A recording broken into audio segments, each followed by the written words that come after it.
Hello and welcome back to another episode of this week's watches. It's another dark and dreary day here in the UK, but thankfully the watches are totally going to brighten that up, and there's 10 on the table today. Welcome to any new people. I'm seeing a lot of new people each week, so thank you all very much for tuning in. Every Saturday, 9:30 AM UK time, we put new watches on the website, somewhere between 8 and 12. This week there's actually 10, so a bit less than there usually has been the past few months. And that's so I can try and spread out the watches for the whole of December and try and keep the drops going all the way through, regardless of where the dates land. That's my plan if I can get everything done in advance. I do want to say, if you're watching this on Saturday the 30th, when this drop actually goes out, there's going to be a bit of a difficulty for next week. So I'm going to be in on Monday the 2nd. So please get your orders in ahead of time so they can be shipped out. And then on Tuesday the 3rd of December, I'm going to be out of office that day because I've got a minor medical procedure that I've got to have. Nothing major at all, but it is going to put me, down for a bit, especially that day at least. And then obviously I need to recover. I'm anticipating being back in on Monday the 9th. So Tuesday the 3rd, I won't be in office, and likely for the rest of that week unless a miracle happens and I'm able to recover super quick and get back in, which I will obviously aim to do. But failing that, Monday the 9th, I'll be back in as normal to process, ship orders, do everything. I'll still be on the other end of the phone and emails. Probably don't call me, it'll just be easier to just message and do all that kind of stuff. But I just wanted to let you know, next week, things are going to keep happening as usual, but shipping out and all that kind of stuff, there will be a bit of a delay, and it's at the top of the website. No matter what page you go on, it's at the top in bold, you can't miss it, so it's all there. Okay, before we crack on with the watches on the table, what's on wrist? I think I wore this last week, so I apologize. This is the Arkan Year of the Dragon, really cool titanium GMT watch. I'm absolutely loving it. And obviously I'm wearing a very bright red, almost seasonal ski jumper, I think it is. I've never been skiing in my life. I don't know why I have this, but hey, here we are. I was going to wear my Studio Underdog today because I've just got the salmon, so I'll try and wear that for the next episode. But it is absolutely tipping it down right now. And whilst it has sufficient water resistancy, when it's heavy rain, regardless of the age of a watch, I do prefer having a screw down crown and sort of 200 meters of water resistance, just to have peace of mind. I mean, I've seen plenty of things go wrong that shouldn't, that I overemphasize the things that need to be done when they don't. Hopefully that makes sense. But anyway, let's crack on with what you are here to see, and that's the 10 watches on the table today. And we're going to start with this absolutely beautiful Piaget. This is a 1990s Piaget Mécanique. 18 karat pink gold tank, reference 9952. I don't think this one's going to hang around long, so let's take a closer look. So starting this week off with this beautiful Piaget Mécanique 18 karat gold tank, and that's obviously due to the case shape. Really, really wonderful silver dial, simple Piaget text, two hands, and then indices with numerals and battens and squares. Really, really wonderful. When you catch the light, it just shines. And that is 18 karat pink or rose gold, depending on what you want to call it. Not yellow gold, so it's a warmer hue. You've got a Piaget sign crown at 3 o'clock. And as we flip the watch fully round, presented with the beautiful case back with the reference and serial still very clearly visible. As I say, this watch dates to the circa 1990s, and it comes paired on a nice brown strap with its matching pink gold Piaget buckle, which is always a nice addition. This is a reference 9952, and beaten away inside this watch is a manually wound Piaget caliber 9P2, a very famous movement used by Piaget, and I think a lot of people look for when it comes to Piagets with the 9P calibers. So yeah, really fantastic example. Doesn't come with any box or paperwork, but it does come with a 2023 Piaget service paperwork. The amount it costs to have it serviced was quite eye-watering with them, and rest assured you do not need to go back to them if you want it serviced in the future. We can have it done with our watchmakers who are very sufficient in servicing these and have done so in the past for us. So yeah, really wonderful example, really nice case shape, and how sort of soft the curves are. Really, really beautiful. So let's show it on wrist and talk dimensions. And here we go on my 7-inch wrist, really nicely proportioned and very, very comfortable at 24mm by 35mm lug to lug, only 6mm on the thickness and 18mm on the lug. So endless options for swapping this one out strap wise if you're not a fan of this dark brown, which I'll be surprised by. So yeah, go check out this watch on the website today. From there to another 90s watch, this time a JLC Master Control Memovox Reveil alarm. This is the 38.5mm and it's really, really cool. Absolutely lovely with tritium dial still. So let's take a closer look at this one. Now we have an absolutely beautiful JLC Memovox alarm automatic Reveil. Which is a really, really wonderful example. This one from circa late 1990s. It does come with its box and booklets, but no original paperwork, unfortunately. And this is a reference 141.8.97/1. You can see its nice original tritium dial right there, date over at 3 o'clock. Nice tritium loom pips, which are browned beautifully, as has the pointer for the alarm on the inner disc. Now, before you freak out and say that's off-centered, it isn't. You can move it around. I'll show you in a second. You've got Luminova hands, so later service hands. As we flip the watch to the side, you're presented with 2 crowns, which we'll talk through the functions in a second. And then a nice solid case back right there with a gold medallion with the number stated in there as well. Now behind this closed case back is the automatic JLC caliber 918, and it comes paired on a Fears black Bristol leather strap with its original JLC buckle. So very nice pairing. So let's talk you through the functionality. At the bottom you have your typical wind and set feature. There's no quick set date on this one, so do keep that in mind. Let's go past the date. Oh, I just triggered the alarm quickly then. So let's show you that. So that's how you wind and set the time. This top crown is for winding the alarm. So for those people who worry about an alarm watch just going off randomly, if you let the alarm wind down, as in you go to where the alarm is and let it go all the way to the end, and you don't wind it again, the alarm won't go off. So the alarm will only go off if you wind that barrel. As we pull out the crown, you can then independently set the alarm, which is dictated by the pointer on that inner disc, which is obviously parallel to Reveil there. So you can only wind it one way, you can't go the other way. As you go around, you can then set it to where you want it to be. So let's say we want the alarm to go off at 12. As we then pull out the crown and go to 12, it will trigger the alarm. Hopefully you're ready.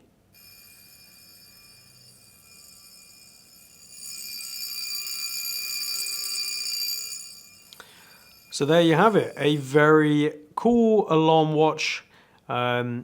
And yeah, that's pretty much it. That's how you use the alarm. I was going to say something else and I can't remember, so my apologies. But let's show this one on wrist and talk dimensions. And here we go, comfortably on my 7-inch wrist. These always fit so nice at 38.5mm by 46.5mm lug to lug.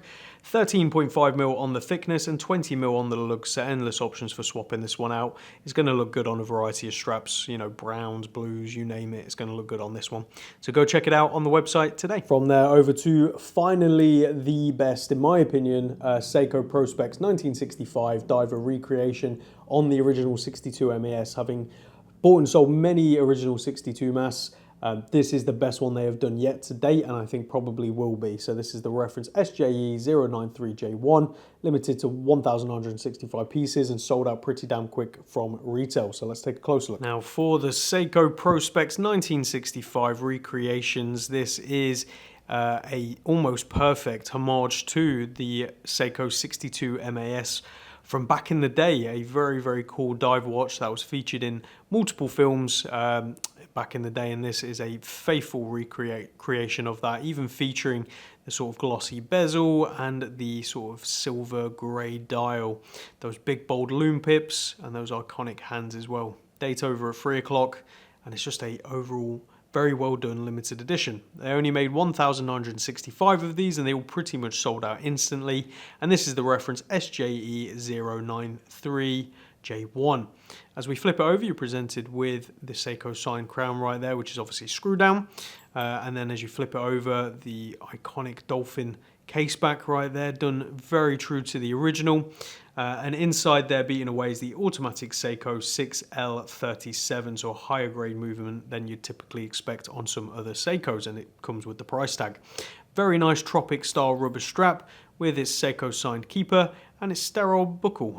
These are the original Seiko buckles, as you see on the underside, but the top is sterile, meaning it's got nothing written there. This one's from March 2024 with its box and paperwork ready to go and be enjoyed and priced incredibly well, considering what some people are asking for these watches at the moment. It's pretty crazy. So let's show it on wrist and talk dimensions. And here we go, comfortably on my 7-inch wrist. Very, very nice proportions at 38mm by 46mm lug to lug, 12.5mm on the thickness and 19mm on the lugs, with a drilled lug hole right there to make strap changing nice and easy. As I say, this has to be the most true to the original release they have done yet. So go check this one out on the website today. From there over to one of my favorite watches of all time, really. It's the Zodiac Astrographic SST Mystery Dial Automatic. This one's from circa 1970s. If you've been to the office, you'll see I have one proudly photographed on the wall. You can see I've got photos around. There's one of these actually over there, so I'm always excited to get one of these in. So let's take a closer look. Now, for one of my favorite vintage watches, this is the Zodiac Automatic Astrographic SST Mystery Dial. Now, the reason it's called that is because you can see the hands are floating, as is that second hand red dot floating around the dial. Really, really cool. And the way this works, sorry to spoil all the fun for those who just wanted it to be a secret, these are 3 separate plastic discs with the hands, all that dot, obviously printed on them, and they're all connected on a centerpiece right there, which you can see is hidden by the Zodiac logo in the center of the dial. So it gives the illusion that they're floating. So when you move it around, you can see they look like they're floating. Pretty cool. This movement does also hack, which is quite interesting, and it's a push date, meaning you push that crown in to change the date, as you can see. Really nice blue dial. There's some scratches to the crystal. These almost always have some wear, and if not, you pay quite a premium for them not to have it. Really nice sort of softer tonneau shaped case, I guess you'd say, and it comes on its original big fat link brick style Zodiac bracelet, which is very, very nice, and solid screw down case back, as you can see, all signed as you would expect. This is a reference 882-963, and inside is an automatic Zodiac caliber 88D. That movement, I have had many of those in these watches because I've bought and sold quite a few of them. I've had a lot of them worked on. They are always almost impossible to wind. It's always incredibly stiff. All the watchmakers I've had work on these have always recommended, ideally just giving them the bit of the Seiko shuffle to get them going, and then as you wear it, it will do the rest, because obviously they're automatic, so just keep that in mind. Circa 1970s on this one, and obviously watch only. So let's show it on wrist and talk dimensions. And here we go on my 7-inch wrist. Find me a more unapologetic 1970s design. I mean, this is just so cool. 36mm by 41.5mm lug to lug, 12mm on the thickness and 24mm at the lugs. But this epic 70s bracelet, I think, is the winner on this one. So go check it out on the website today. From there over to something very, very cool. It's a Clemence, and this isn't any Clemence. This is the Clemence Monroe British Watchmakers Day exclusive, number 000. So I believe he did 4 total in 2 colorways. So this is one of 2 total in this colorway that was exclusive to the British Watchmakers Day. So very, very cool. Let's take a closer look. Now for the Clemence Monroe British Watchmakers exclusive edition. As I said in the intro, they created 2 different variants of these, each limited to 2, obviously. So this is one of 2 total, and this one is numbered 00. I have to be honest, I don't know if they're all numbered 00. As you can see right there, number 00. Really, really cool watch, and exclusive to people who attended the British Watchmakers Day earlier this year. So this one's from April 2024 with its box and paperwork, reference CE-CA1, and it has this beautiful blue dial and those iconic, or now becoming iconic, Clemence hands with that hour hand. Very, very nicely done. Logo and also the Monroe symbol down there, and Britain proudly stated at 6 o'clock. Always nice to see that. And that dial is very dynamic. It's dark blue, but the pops are red. It just works beautifully, especially with that domed sapphire crystal atop the case there. Stainless steel case, as you'd expect, with nice brushed and chamfered edges. Really nicely done, especially for the price. Screw down crown, which is also signed, and it comes on this oyster style screw link bracelet with a heavy milled clasp that also has a glide adjust feature. So you just pull that little lever there, and it glides out. Very nice and amazing to see at this price point. Nice screw down case back, and inside is an automatic Miyota caliber 9039. So it's good to see the 9000 series Miyota, which is the higher grade Miyota, inside this watch again at this price point.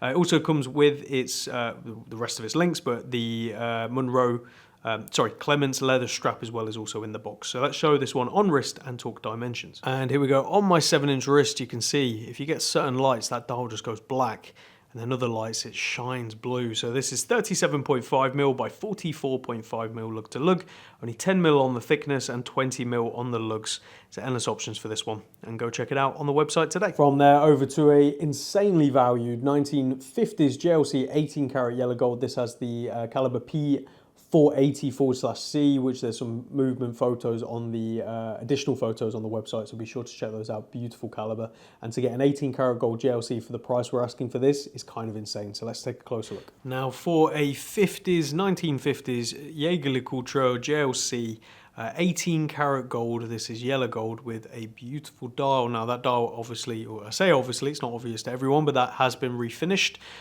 previously, and it's been reloomed in the hour and minute hand as well. But it's a very attractive watch, and something we often forget is this desire for complete originality regardless of patina. Now some patina can be attractive, some can be absolutely downright damage.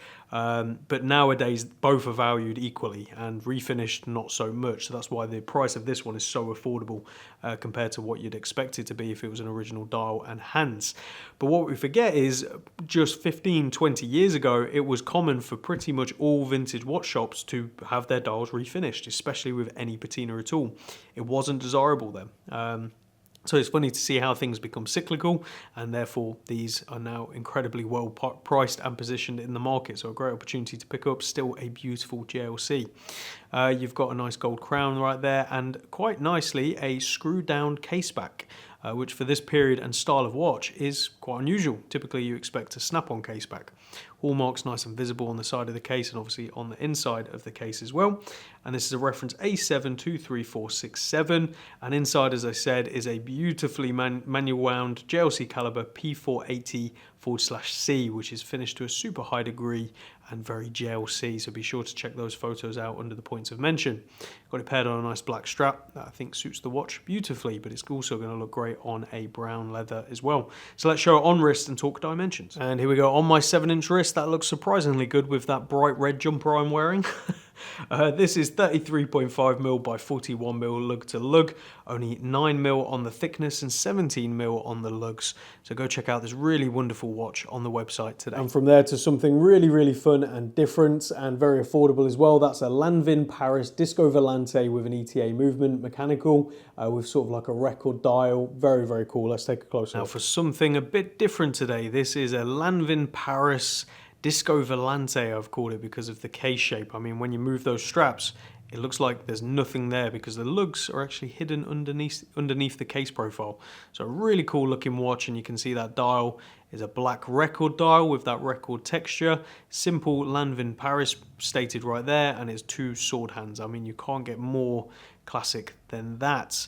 Really, really nicely done. And Lanvin Paris, I think, still exists today. I don't know if they're doing watches anymore, but they're definitely not, you know, a major brand or anything like that. Another one of those brands sort of lost in the 70s, it seems. But this is a reference 52612, and it's from the circa late 1970s. And behind that stainless steel snap-on case back is a manually wound ETA caliber 2512-1. I've got it paired on a nice black strap, and obviously it is gold plated, so you will see some gold plate wear here and there. But at the end of the day, you're buying it for that crazy design and that beautiful dial, and the fact it actually has an ETA movement is very nice as well. So let's show this one on wrist and talk dimensions. And here we are on my 7-inch wrist, and with where the market's gone recently with all these crazy gold watches, I think something like this is a great opportunity to sort of get a taste of that world without spending a fortune, but still getting something really cool and unique. So in terms of dimensions, you're looking at 34mm by 34mm lug to lug, 6.5mm on the thickness, so incredibly thin, and only 18mm on the lugs, so easy to swap out straps for something else. But I think this black textured strap works beautifully with that record dial. So there you go. Go check out this watch on the website today. From there over to a 60s Girard-Perregaux. This is a Gyromatic 39 joules automatic. Just a nice, clean, classic watch. Great for someone to pick up and get their sort of toes wet in the vintage world, but be warned, you will want to go for a full swim. So let's take a closer look. Now for a Girard-Perregaux Gyromatic 39 joules from the 1960s. A really great watch with a great movement that you can read a few more details about on the website. They were very famous for this movement, and that's what's inside behind that closed case back right there, which is obviously screw down. Very nice profile on the case, nice angular lugs. As you can see, Girard-Perregaux signed crown right there. And to think this is from the 60s as well is very amazing. That is an early refinished dial, but done very nicely as well.